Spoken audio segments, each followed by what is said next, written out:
সময় সংলাপে স্বাগত জানাচ্ছি আমি তুষার আব্দুল্লাহ। সময় সংলাপে আজ আমার সঙ্গে যোগ দিয়েছেন বঙ্গবন্ধু শেখ মুজিব মেডিকেল বিশ্ববিদ্যালয়ের ভাইস চ্যান্সেলর অধ্যাপক ডক্টর কামরুল হাসান খান এবং ওয়াটার এইড বাংলাদেশের হেড অফ প্রোগ্রাম সাপ্তাহ পোপেন। আপনাদের দুজনকে স্বাগত সময় সংলাপে।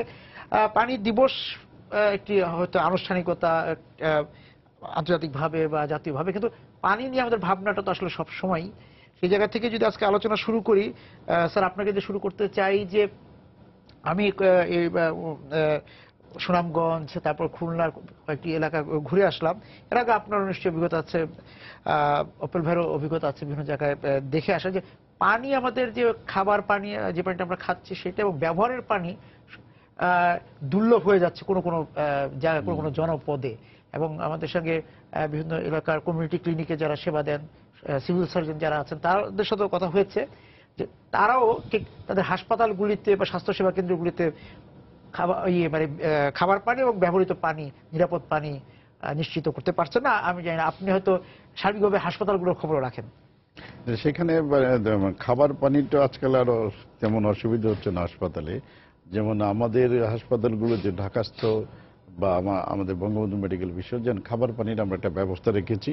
প্রত্যেকটা বিল্ডিংয়ে যে কটা বিল্ডিং সব জায়গাতেই আলাদা খাবার পানির একটা ট্যাঙ্কের মতো আছে আলাদা, যেখান থেকে নিতে পারে। আর অন্যদিকে ব্যবহার পানিতে টেপে যাচ্ছে সেগুলো ট্যাঙ্ক ক্লিয়ার করা হয় এবং সেখানে যাতে পানিটা দূষণমুক্ত থাকে সেখানে ব্যবস্থা করা হয়। কিন্তু আর খাবার পানির ব্যাপারে মানুষের সচেতন হচ্ছে, তারা যত্রত পানি খায় না এখন। আমাদের যেরকম শোধন পানি আমরা সাপ্লাই করছি, অন্যদিকে মানুষ এখন বোতলজাত পানি তারা নিজেরাই যেখানে নেই সেখানে নিজেরাই কিনে খায়।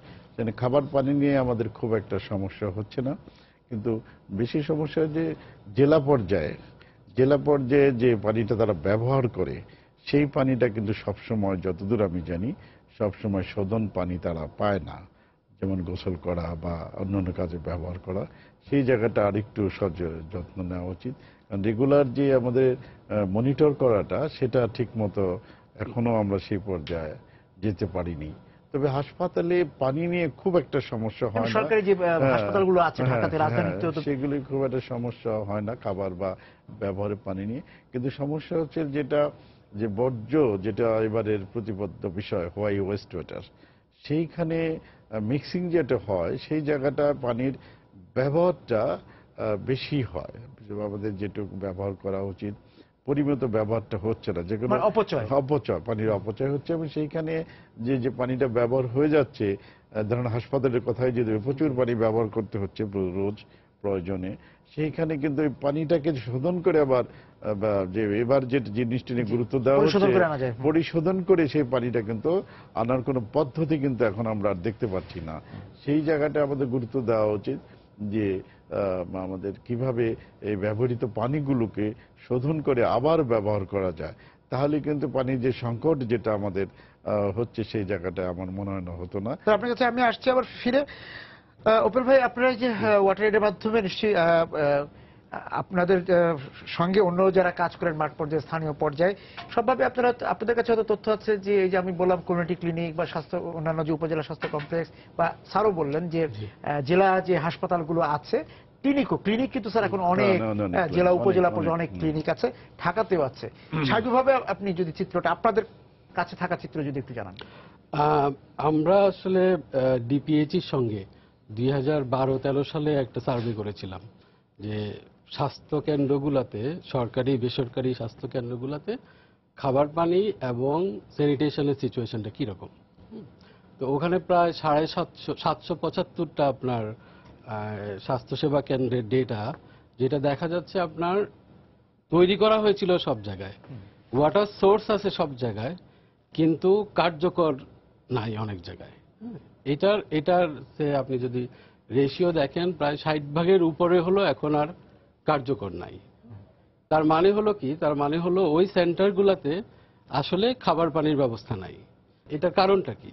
এটার কারণটা হলো আসলে আমাদের যে কমিউনিটি ক্লিনিকগুলো আছে বা যে সমস্ত গ্রাম পর্যায়ে বা কমিউনিটি পর্যায়ে যে সমস্ত স্বাস্থ্যকেন্দ্র আছে, ওই কেন্দ্রগুলোতে যেই পানির যেই সূত্রটা দেওয়া হয়েছিল বা স্যানিটেশন যেটা দেওয়া হয়েছিল, এটা মেনটেনেন্স করার কোনো ব্যবস্থা নাই। সো ছোট্ট একটা জিনিস, হয়তো একটা ভালভ নষ্ট হয়ে গেল, এটা রিপ্লেস করবে কে, বাট এটা রিপ্লেসের টাকা আসবে কোথা থেকে, এই জিনিসগুলো আসলে কোনো মেকানিজম নাই আমাদের। হ্যাঁ, তো এই জন্য যেটা হয়, একবার নষ্ট হয়ে গেল তো গেল, এটা আবার কেউ একজন এসে ঠিক না করে দিলে এটা আমাদের সিস্টেম্যাটিক ওয়েতে এটা সমাধানের কোনো পথ নাই।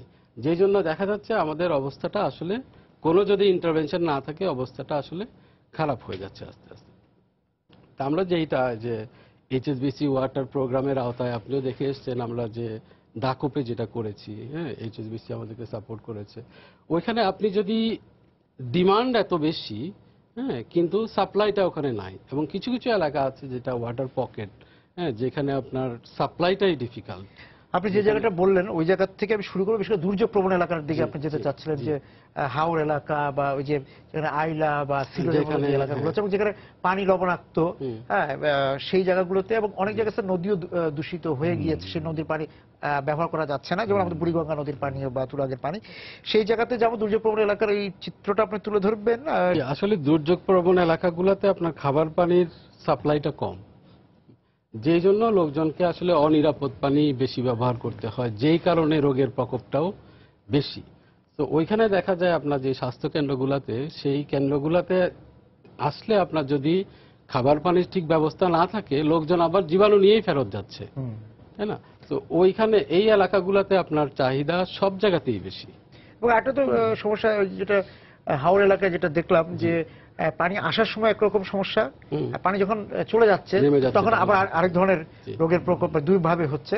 আসলে এখানে সমস্যাগুলো নানা ধরনের। আপনার পানি স্বল্পতা, সেই সাথে আপনার স্যানিটেশন যখন আমাদের ঠিক না হয়, তখন এই যে যেই সামান্য পানি আছে আমাদের, ওপেন ডেফিকেশনের কারণে আমার এক্সট্রেটাগুলো সব পানিতে যাচ্ছে। হ্যাঁ, তো ওই সময়টায় আপনার লোডটা বেড়ে যায়। লোডটা বেড়ে গেলে এই পানির সংস্পর্শে যখন এই পানি যখন মানুষ ব্যবহার করতে থাকে, তখন রোগটা আবার বাড়ে। হ্যাঁ, সো এই এক ধরনের এক সাইকেল আমাদের ওই এলাকাগুলোতে দেখা যায়, একটা চক্র দেখা যায় ওই এলাকাগুলোতে। আপনি যদি হেলথ সেন্টারগুলো রোগীর ডেটা নেন বিভিন্ন সিজনে, আপনি দেখবেন এটা একটা সময় পিক করতেছে, হ্যাঁ, আবার আবার আবার নেমে আসতেছে যখন আপনার পানির প্রাপ্যতা বেড়ে যাচ্ছে। হ্যাঁ, তো এই জিনিসটা কিছু কিছু এলাকায় আছে। আপনার ধরেন আমার এই সিডর বা আইলা এলাকাগুলোতে আপনার দেখবেন যখন বৃষ্টির পানি, তখন এই রোগগুলা কমে যাচ্ছে, কারণ মানুষ এখন বৃষ্টির পানিতে অভ্যস্ত হয়ে গেছে। হ্যাঁ, ওয়াটার এইড, আমরাও রেইন ওয়াটার হারভেস্টিংটা ওই এলাকাটায় প্রমোট করছি। হ্যাঁ, তো তখন পানির প্রাপ্যটা যখন বেড়ে যায়, তখন এটা কমে যাচ্ছে। অন্যান্য এলাকায় আপনি যদি ঢাকায় দেখেন, আপনার বর্ষাকালে এই রোগগুলো একটু বাড়ে, হ্যাঁ, আবার গরমকালে আবার একটু বাড়ে। তো এই দুইটা দেখা যায়। স্যার হয়তো এই সম্পর্কে আরেকটু ভালো বলতে পারবেন। আমরা স্যারের কাছে যেতে চাই ওই জায়গা থেকে, যে এই যে যেটা বলছিলাম, যে পানি একটা হচ্ছে বৃষ্টি যখন খুব বর্ষা আসে তখন একরকম, স্যার, যে আমরা আইসিডিআরবি বা বিভিন্ন হাসপাতাল, শিশু হাসপাতালগুলোতে আমরা রোগীর ভিড় দেখি। পাশাপাশি এই যে আমাদের উপজেলা বা ইউনিয়ন বা গ্রাম পর্যায়েও কিন্তু যে পানি আসলো, নতুন পানি যখন আসলো, তখন যে ছেলেমেয়েরা খেলতে যাচ্ছে, পানিতে গোসল করতে যাচ্ছে, তখন কিন্তু সে আরেক রকম রোগ নিয়ে ফিরছে। তো এখন আসলে কিন্তু চিত্রটা একটু পাল্টে গেছে। যেমন যে সমস্ত এলাকায় দুর্যোগ হচ্ছে বা সিডর হচ্ছে, এই ধরনের এলাকাতে ওই আপৎকালীন সময় কিন্তু একটা সংকট হয়, কারণ বাংলাদেশের স্যানিটেশন ব্যবস্থা তো অনেক সাকসেসফুলের দিকে যাচ্ছে দক্ষিণ এশিয়াতে। সেখানে স্যানিটেশন কিন্তু এখন খুব বড় ধরনের সমস্যা না। আরেকটা জিনিস কিন্তু আমরা যেটা আমাদের পক্ষ থেকে দেখি, বা আপনারা যারা কাজ করছেন সেখানে কিন্তু যেখানে দুর্যোগপূর্ণ এলাকা, সেখানে তো ওই ক্রাইসিস মুহূর্তে কিন্তু ওয়াটার পিউরিফাইং ট্যাবলেট দেওয়া হচ্ছে, এবং এটা কিন্তু ভালো কার্যকর হয় সে পানি। আর মানুষ কিন্তু এখন অনেক সচেতন হয়ে গেছে। সে কারণে ধরেন যে এই যে পানি বাড়ছে, বৃষ্টি হচ্ছে বা গরম হচ্ছে, এখন কিন্তু এই ধরনের আমাদের খুব একটা বেশি হয় না, বরং আমরা শীত আসলে তখন রোগের প্রকোপটা আমরা বেঁকে দেখি, ঠান্ডা লাগে বাচ্চাদের বা অনেকেই। কিন্তু এই যে খুব বড় ধরনের আর হয় কি, যে কলেরা যেটা বলছেন আপনারা, ডায়রিয়া খুব ব্যাপক, কিন্তু এখন এপিডেমিক আকারে যেটা বলা হয়, সেটা কিন্তু আমরা খুব একটা পাই না। বরং আমরা যেটি পাই এখন, যেমন ডেঙ্গু, এটা তো মশাবাহিত একটা রোগ। তারপরে ধরেন বাচ্চাদের ক্ষেত্রে মানে ডায়রিয়াটা পাওয়া যায়, কিন্তু সেই হারেও কিন্তু আপনি দেখেন যে গত কয়েক বছর রিপোর্টটা যদি দেখেন, যে এখানে দিনের পর দিন, মাসের পর এরকম কিন্তু নাই, 4 দিন 5 দিন পরে আবার ঠিক হয়ে যাচ্ছে। তো তো সেখানে আপনার পরিবেশ একটা বড় বিষয় হচ্ছে, কারণ এটা তো আর এমনি হয় না ইনফেকশন, এটা তো এক ধরনের ইনফেকশন ভাইরাস বা ব্যাকটেরিয়া দ্বারা হয়। সেখানে পরিবেশ একটা বড় ফ্যাক্টর হয়ে যাচ্ছে। এবং আমি মনে করি যে সেইখানে আমাদের সামগ্রিকভাবে যে অল আউট এফোর্টটা যেখানে আমরা দিতে পারছি না, সেখানেই সমস্যাটা হচ্ছে। ধরেন যে আমাদের বঙ্গবন্ধু মেডিকেল বিশ্ববিদ্যালয়, জাপানের নাগোয়া এবং নাগাসাকি ইউনিভার্সিটিতে একটা চলছে, গবেষণা চলছে, ঢাকার আশেপাশের নদীগুলো কি অবস্থা, বুড়িগঙ্গা এবং যে তুরাগ দুটো নিয়ে বিশেষ কাজ করা হচ্ছে। সেইখানে আমাদের যে জায়গাটা, নিরাপদ পানি তো চাই আমরা, মূল বিষয়টা নিরাপদ পানির জন্য এখন ধরেন যে এই নদীগুলোর অবস্থা কি, বুড়িগঙ্গাতে গেলে যে দুর্গন্ধটা আমরা পাই, সেটা আপনি নদীর পাড়েই থাকেন কিংবা আপনি যখন লঞ্চে করে দূরে যাচ্ছেন, এই যে দুর্গন্ধটা, এটি একটা বড় মারাত্মক ইফেক্ট হয় যে আসলে পানিটা কেমন। তো সেইখানে সম্প্রতি সরকার যে একটা পদক্ষেপ নিয়েছে যে ট্যানারি সাভারে যাচ্ছে, যে সরিয়ে নেওয়া, এটা কিন্তু মারাত্মক একটা নদীকে দূষণ করছে এবং পানিকে দূষণ করছে। এবং এটা যে ইফেক্টটা ওখানে হয় কি, আপনার ক্রোমিয়াম থাকে, কেমিক্যাল, ভয়ঙ্কর কেমিক্যাল, সেই ক্রোমিয়াম আপনার নদীর পানিতে চলে যাচ্ছে, তাতে মাছ মরে যাচ্ছে এবং মানুষও সেই পানি যারা খাচ্ছে তাদের ক্যান্সার থাকে এবং নানা ধরনের অসুখ বিসুখ হতে পারে, লিভারের বা কিডনির হতে পারে। আরেকটি ভয়ঙ্কর বিষয় হলো যে সেই পানি যখন আপনার শস্য খেতে যাচ্ছে, ওই শস্যের কিন্তু ক্ষতি হয়ে যাচ্ছে। আপনি পানির নিয়ে বলছিলেন, সেখানে ভূগর্ভস্থ পানিও তো আমাদের নিরাপদ থাকছে না, পানিও থাকছে না, দূষিত হয়ে যাচ্ছে। সবচেয়ে নিরাপদ যে পানিটি আমাদের প্রয়োজন সেটা সারফেস ওয়াটার। বৃষ্টির পানির একটা কতটা আমি জানি না, বৃষ্টির পানি বাংলাদেশের মানুষ কতটা ব্যবহার করতে পারে বা তারা ধারণ করতে পারে। তো আমাদের সারফেস ওয়াটারটা ক্লিন রাখা আমাদের জরুরি হয়ে দাঁড়িয়েছে, বিশেষ করে নদীর পানি বা পুকুরের পানি। এবং আর্সেনিক বিষয়ে তখন কিন্তু একটা সিদ্ধান্ত বা একটা পরামর্শ হলো যে আমরা পুকুরের পানি পরিষ্কার রাখবো এবং সেই পানি আমরা খাবো। তো এখন যে পানি দূষিত হচ্ছে কতগুলি কাজে, একটা হলো মানুষ ব্যবহার করছে, সেই পানিটাই চলে যাচ্ছে পারিবারিক ব্যবহার, দৈনন্দিন ব্যবহার, সেটা কিন্তু ওভাবে চলে যাচ্ছে, সেই পানিটা আবার ফিরে আসছে। তারপরে ধরেন যে শিল্প কারখানা, এটা বড় সোর্স। তারপরে ধরেন যে শস্য খেতে যে আমরা কেমিক্যালস গুলো ব্যবহার করি, কীটনাশক, সেগুলি কিন্তু মূলত বড় ধরনের পানি দূষিত করার কারণ। তো এগুলি প্রিভেন্ট করতে হবে আমাদের বৈজ্ঞানিক ভাবে। পানি, ভূগর্ভস্থ পানি যে প্রসঙ্গটা আপনি বলছিলেন, আমরা যদি ন্যাশনাল লেভেলের ডেটা দেখি, আমাদের জাতীয়ভাবে আমরা 98% মানুষের ইমপ্রুভ ওয়াটার সোর্সে অ্যাক্সেস আছে। কিন্তু আমরা যদি আর্সেনিক মানে লেটেস্ট বাংলাদেশে, জি, ইউনিসেফ এবং বিবিএস মিলে যে স্টাডিটা করেছে, মাল্টিপল ইন্টারপ্রেটার ক্লাস্টার সার্ভে, ওখানে দেখা যাচ্ছে 98% মানুষেরই কিন্তু ইমপ্রুভ ওয়াটার সোর্সে অ্যাক্সেস আছে। কিন্তু আপনি যখন ওয়াটার কোয়ালিটি ডেটা দিয়ে এটাকে ডিসকাউন্ট করেন, আর্সেনিক দিয়ে যদি ডিসকাউন্ট করেন, এটা 86% নেমে আসে, কারণ 12.5% মানুষের ইয়েতে আর্সেনিক আছে। এবং আপনি যদি ওরা ওয়াটার কোয়ালিটি টেস্ট যেটা করেছে, ওখানে দেখা যায় আপনার পয়েন্ট অফ সোর্সে আপনার প্রায় 41.7% আপনার ইকোলাই পাওয়া যাচ্ছে। এবং এটা যখন আপনার পয়েন্ট অফ ইউজে আসে, মানুষ যখন সংরক্ষণ করে খাবারের জন্য, ওইখানে এসে আরো 20%-এর মতো বেড়ে যাচ্ছে, 61%-এ এসে ইকোলাই পাওয়া যাচ্ছে। এটা আমাদের ন্যাশনাল ডেটা। এখন কথা হলো এইটার উপায়টা কি, আমরা এই জায়গাটায় কি কাজ করব। কারণ আর্সেনিক রিমুভাল এক্সপেন্সিভ, হ্যাঁ, এবং আর্সেনিক ফ্রি ওয়াটার এটা একটা সোশ্যাল মোবিলাইজেশনের পার্ট। আমাদের ওইদিকে আবার উপকূল অঞ্চলে আপনার স্যালাইনিটির কারণে ইভেন গ্রাউন্ড ওয়াটার অ্যাকুইফারও নষ্ট হয়ে যাচ্ছে, সারফেস ওয়াটারও নষ্ট হয়ে যাচ্ছে, দুটেই নষ্ট হয়ে যাচ্ছে, এফেক্ট করতেছে। এই জন্য মানুষ আসলে বাধ্য হয়ে বৃষ্টির পানি, সেটা কতক্ষণ সংরক্ষণ করা যায়, সংরক্ষণটা একটা বড় সমস্যা ওই জায়গাটাতে। হ্যাঁ, কিন্তু ধরেন আমরা কিভাবে পানি অপচয় করছি, ওই জায়গায় যদি আমরা আসি, সে ঢাকা শহরে যে কারো কথা চিন্তা করেন, আমরা সারাদিনে পানি খাই, হতো সারাদিনে আমরা যদি 135 লিটার ব্যবহার করি, একটা স্ট্যান্ডার্ড, এটার 4% আমরা শুধুমাত্র হয়তো পান করি, আরো 4% আমরা রান্না বান্না এই জাতীয় কাজে খরচ, 22%-এর মতো আমরা খরচ করি শুধুমাত্র টয়লেটে, 41% গোসলের জন্য। হ্যাঁ, এখন ধরেন টয়লেটে আমি যদি সারাদিনে 4 বার টয়লেট ইউজ করি, আমি 4×10 40 লিটার পানি ফ্লাশ করে ফেলে দিচ্ছি। এই পানিটা কিন্তু খাবার যোগ্য পানি। এটা যদি আপনি আবার কম্পেয়ার করেন আমার যে গরিব মানুষগুলা যে ইসলামে আছে বস্তিতে থাকে তারা সারাদিনে হয়তো একটা ফ্যামিলি 20 লিটার পানি দিয়ে চলছে। হ্যাঁ, তো এইটার সমাধানটা কি আসলে এক। আর 2 নম্বর হলো আমাদের ধরেন ঢাকা টাউনে আমরা কিভাবে মানে পানিটাকে নষ্ট করছি। এক ধরনের আমাদের ঢাকা টাউনে আপনার 20% সুয়ারেজ কাভারেজ আছে, তার মানে হলো বাকি 80% সুয়ারেজ কাভারেজ নাই। এই সুয়ারেজটা যাচ্ছে কোথায়? এটা যাচ্ছে আসলে কোনো না কোনো ভাবে নদীতে, নদী খাল বিল এভাবে শহরের ভিতরে শহরের বাইরে। এর ফলে আমরা কি করছি আসলে যে সারফেস ওয়াটারটা আমাদের চারপাশে আছে এইটা আর ব্যবহারযোগ্য থাকছে না। তো আমরা আরো দূরে যাচ্ছি ব্যবহারযোগ্য পানির জন্য। এইভাবে স্যানিটেশনটা এইভাবে নেগলেক্ট হওয়াতে আমাদের ওয়াটারের কস্টটা বেড়ে যাচ্ছে। আমরা অনেক দূর থেকে নিরাপদ পানি দূরবর্তী হয়ে যাচ্ছে, দূরবর্তী মানে এক্সপেন্সিভ হয়ে যাচ্ছে। এবং এই জায়গায় স্যার যে যেটা বললেন যে আপনি শুরু করেছিলেন যে অপচয়, এবং এই অপচয়টা তো সরকারি প্রতিষ্ঠানগুলোতে, হাসপাতালেও কি হচ্ছে না? হ্যাঁ, এবং আমি ওই জায়গাটাও যেতে চাই যে নিরাপদ পানির কথা যদি বলি, আপনার হয়তো বঙ্গবন্ধু হাসপাতালে একরকম পরিবেশ, কিন্তু হয়তো ঢাকা মেডিকেল কলেজ হাসপাতালে একরকম পরিবেশ, কিন্তু সব হাসপাতাল সব ক্লিনিক, আমাদের তো এখন অলিগলিতে ক্লিনিক হাসপাতাল আছে, জেলা পর্যায়ে আছে, সেই জায়গায় কিভাবে এই মানটা তো ধরে রাখতে হবে। আপনি যে হিসাবটা দিলেন এই ব্যাপারটা তো হতে হবে তো। হ্যাঁ, এটা হয়তো অপচয়টা আমরা কমাতে পারি, সেটা কিন্তু কমছেও। মানুষ তো আগের চেয়ে অনেক বেশি সচেতন হচ্ছে, আননেসেসারি পানি ইউজটা আগের মতো করে না।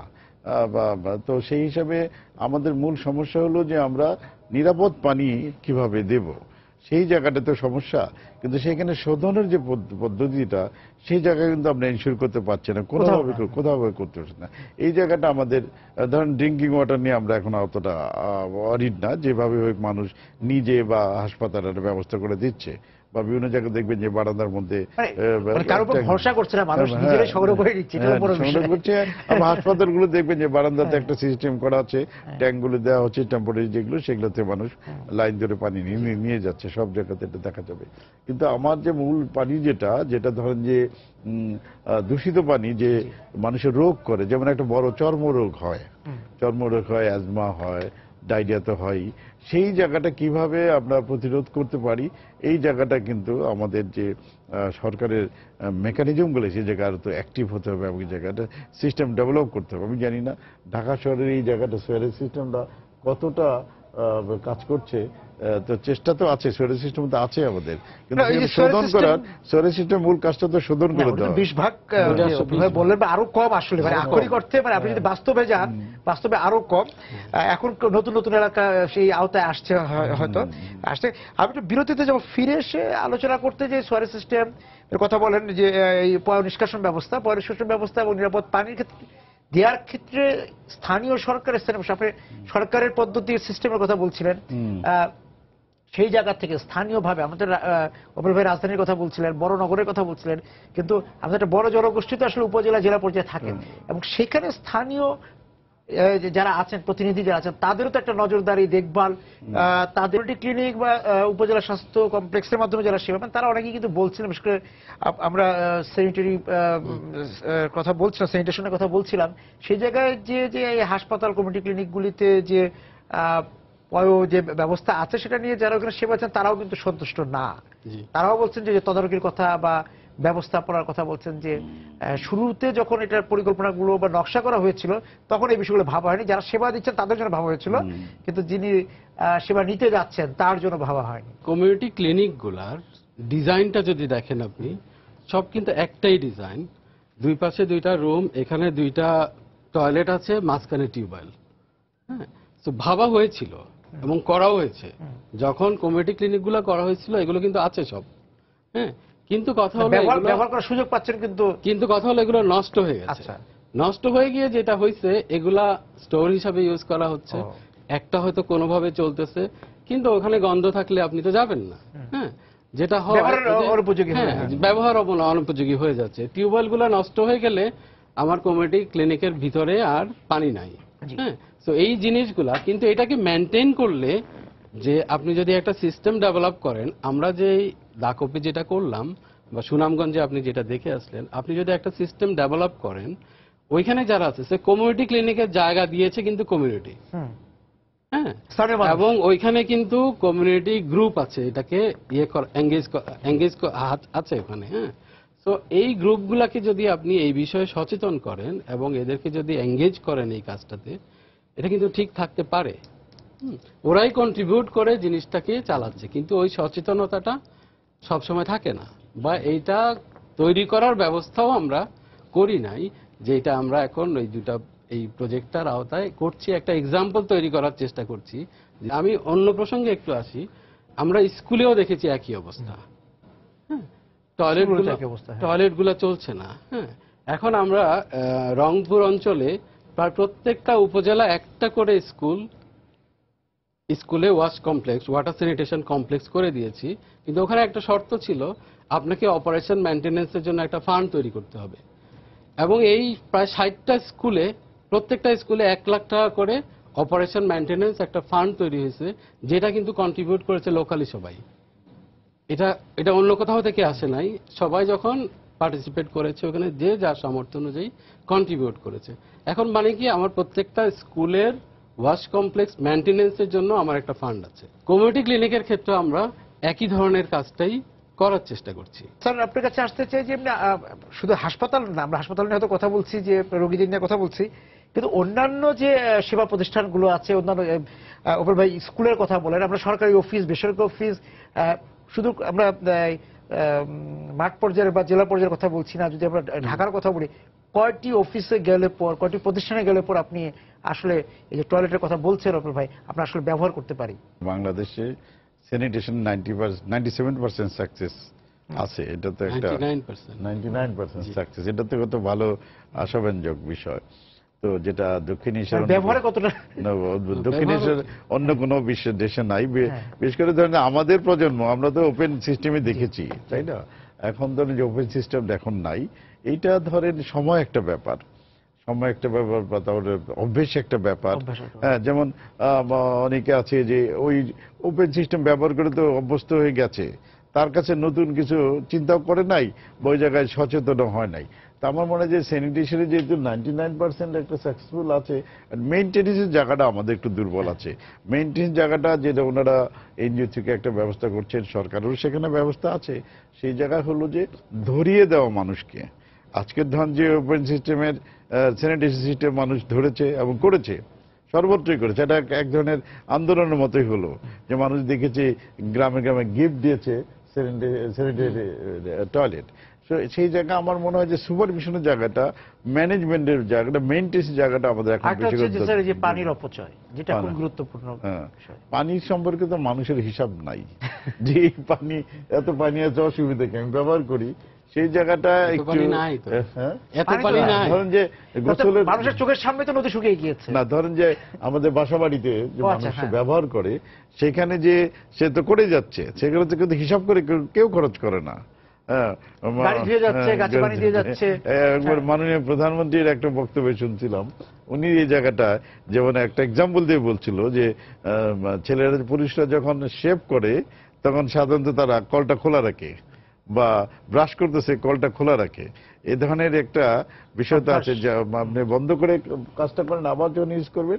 এই জায়গায় অপচয়ের জায়গাটা কিন্তু আমার কাছে মনে হয় যে মানুষের হিসাবে নাই, আর সে যেন মানুষ বুঝতেও পারছে না যে আমি এটা অপচয় করছি, মনে করছে পানি তো চলে যাচ্ছে, আবার তো আসছে, আমি তো পাচ্ছি পানি। সেই জায়গায় পানির আমার মনে হয় যে আমাদের আজকের মূল বিষয়টা হলো যে এই পানিকে কিভাবে শোধন করা যায়, সেই দিকে সরকারের নজর দেওয়া দরকার, এবং সামাজিক একটা সচেতনতা করা দরকার।